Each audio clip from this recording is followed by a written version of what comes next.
latest chika.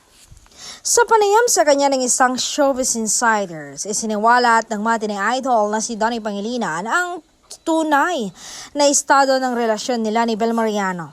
Tanong ng interviewer, so love team lang ba o may kasamang puso, Donnie? Sabi ni Donnie, noong he's into her naman, wala naman talagang love team talaga. Kasi totoo talaga ang lahat. Sabihin ko talaga na nakapag-build kami ng grabing friendship talaga. Hirit pa ng interviewer, so kayo na ba? Opo, matagal na po. Sobra ko pong saya nang dumating siya sa buhay ko.